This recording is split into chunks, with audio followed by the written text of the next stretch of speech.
Could the most pleasurable thing you do also be a secret weapon for boosting your immune system? Science says yes. Research is demonstrating a positive correlation between partnered sex and enhanced immune function, suggesting that regular intimacy may play a big role in your body's defense mechanisms.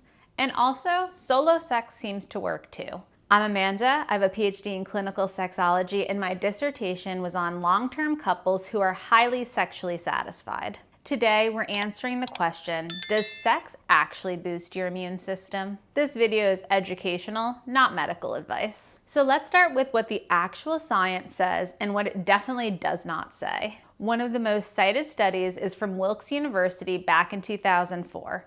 And this, of course, was with college students, but they found that folks having partnered sex once or twice a week had significantly higher levels of salivary IgA.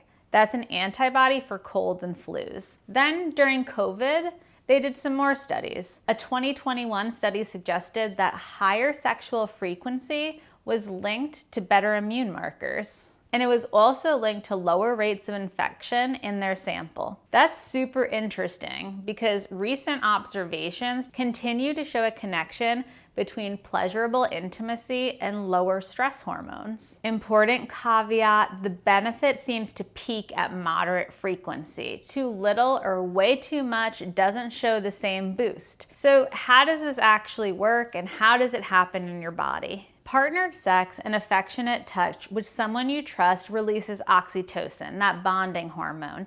And what that does is it actively lowers cortisol. That's the one known as your stress hormone. So reducing cortisol gives your immune system room to keep you healthy. It also helps you sleep better that night. And we all know that quality sleep is amazing. Another thing about partnered sex is it can create endorphins and dopamine. That also helps because it reduces inflammation. It's not going to prevent you from getting sick, but it could help you in terms of staying healthy. I had a couple who came in exhausted after having kids. Once they started making time for slow connected intimacy again, even just 10 minutes, they both told me that they had more energy to get to the gym. They said that putting time in every morning to start the day this way made them look forward to their day together. Another busy professional I had in her 30s said that when she finally gave herself permission to enjoy pleasure alone, it really changed everything for her. Her insomnia and thus constant fatigue eased up. She was happier all around. Truly, I rarely get sick even if my body is running on empty. So maybe you should try it.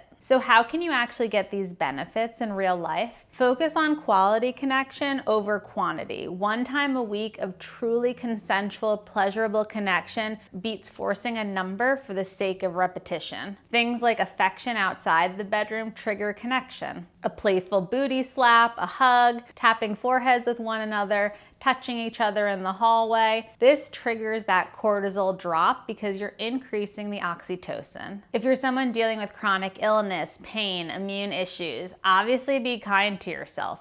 Pressuring yourself into things will only raise cortisol and make you feel way worse. Consent and emotional safety first, always. Stressful or unwanted partnered sex does the opposite of what we're talking about here. Remember that you have a relationship with your body where your inner parts are actually observing you and how you treat yourself and what you tell yourself and others. If you don't know how to talk to your inner selves, get the inner aspect checklist below. Sex can support your immune system through lower stress with these feel-good hormones. If this helped, hit like, subscribe, and the bell for all. See you in the next one.